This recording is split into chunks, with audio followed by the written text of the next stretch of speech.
Hi, I'm Wendy from Shiny Happy World, and in this video I'm going to show you how to make this cute lion applique pattern. But it's not just a lion. This is a mix and match pattern that's also going to allow you to make a lioness, a leopard, a jaguar, and a cougar, and some other big cats as well. And I will show you all of those different examples at the end of the video. Okay, this is the video showing you how to assemble the lion if you are not using a light box. So I've got all of the pieces prepared, and that means that I've got them cut out on the solid lines, and then I've got the dotted lines transferred to the paper side, or to the fabric side of the piece. And on this one, I only transferred the edge of the mane. This edge shows if I'm not going to use the mane, this is where the pieces would overlap.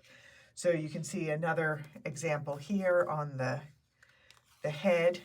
I've cut it out around the solid line, and then I've transferred these dotted lines, and I did not transfer the eyelashes because I'm not going to use the eyelashes on this lion, but I will show you another block later that does use the eyelashes. So in this case, I am making the lion, not one of the other big cats.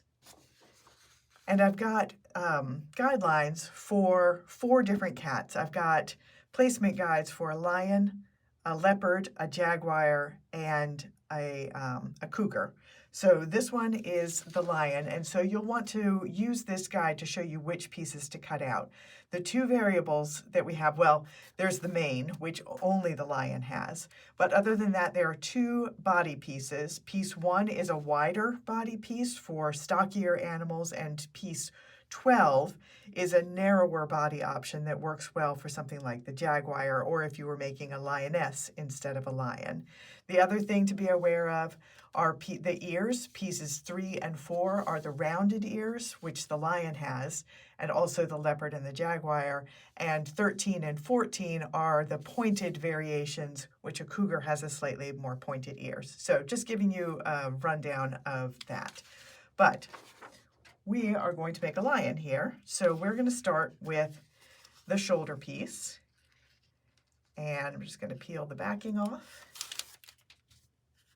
And then I'm going to line this up with the bottom edge of the block. And I just wanted to show that the batting doesn't go all the way to the edge of the fabric. So I'm going to line this straight edge up actually with the edge of the batting, because I want to make sure I have batting all the way behind that. And I am going to make this what I call snapshot style. So I want it to look like the lion has a body. I've just zoomed way in to focus on the face. And in that case, to get that look in my block, I want the body to look like it's been cropped out. If you wanted to make yours what I call emoji style, which is just a floating head in the middle of the block, which also looks really great, just leave the shoulder piece off. And that works for almost all of my patterns. Every once in a while, the head and the body are one solid piece, but I don't do that very often. Sorry, all these points on the mane here. All right, next up, we're going to put the mane in place, and I am going to lay it over the shoulder pieces just until those lines get covered up, and then I know I have good coverage. Get that all smoothed down flat. All right, now I'm going to put, let me go ahead and put these ears in. So it's got 2 rounded ears, so all of the face pieces go in front of the mane. And again, just like the mane over the shoulders, once I get those guidance lines covered, I know I've got good coverage. So if I set this down and make sure that I've got that chalk line covered, I'm good. Now I'm going to do the face piece. Same thing, get all those lines covered. And now I'm going to do the kind of 2 round muzzly pieces.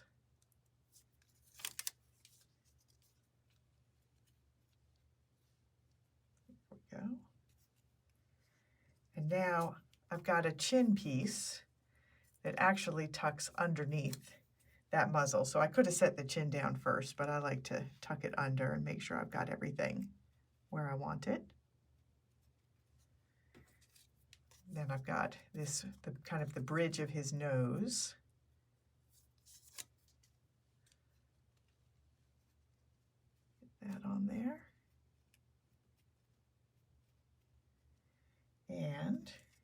he's got a nice big nose.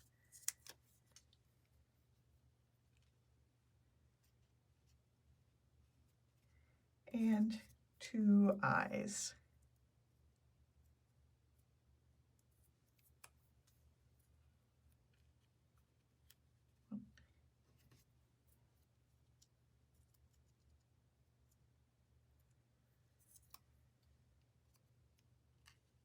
All right, there we go.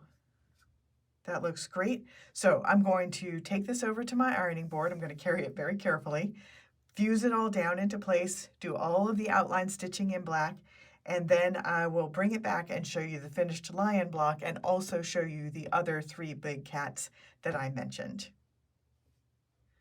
All right, here's the finished lion. I've got everything all outlined, and I added a couple of catch lights to his eyes. I just used a dot of fabric paint, and the pattern has links to videos that, or I'm sorry, to a post that has links to my favorite fabric paint and also shows you a couple of other non-paint methods you can do to add those catch lights. But I wanted to show you some of the other big cats that you can make with this pattern because I mentioned that it is a mix and match pattern. So this one is the lion. It uses the main piece, it uses the wider body piece, and it uses the round ears. So here's another. This is the cougar. So this one uses a slightly narrower shoulder piece. There are 2 different shoulder pieces, a wider one and a narrower one. And it has a pointier ear because cougars have slightly pointed ears. If you wanted to make a lioness, so we've got the lion here, if you wanted to make a lioness, I would do everything just like the cougar pattern, so use the narrower body piece, no mane, but use the rounded ears that are on the lion piece.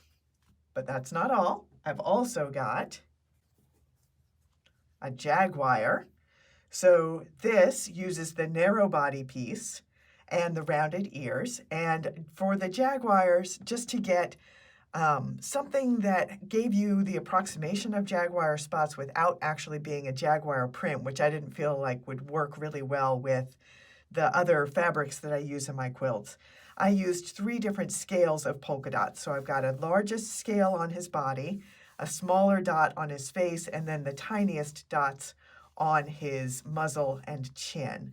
And then I've got no dots on his ears and on the bridge of his nose. And that gives you the look of jaguar spots. One other fun fact that you might not know, jaguars and leopards both have spots that are kind of rings that are empty in the middle.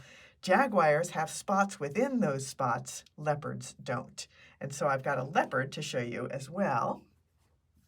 And so for the leopard body, for this one I used the spilled cereal print, which is just big open rings. But again, 3 different scales of dots. And the leopard is exactly like the jaguar, except I used different fabrics, obviously, but I also used the narrower body piece for the jaguar and the wider body piece for the leopard, because leopards tend to be a little bit more stocky than jaguars. I also didn't point this out before, but there are optional eyelashes in the pattern, and I used eyelashes on the leopard here and also back on the cougar. I gave the cougar some eyelashes. So those are 4 different big cats that you can make with the same pattern, but you can actually make more just by mixing and matching the pieces a little bit. There are a lot of different big cats that you can make. I just made some of the most popular ones.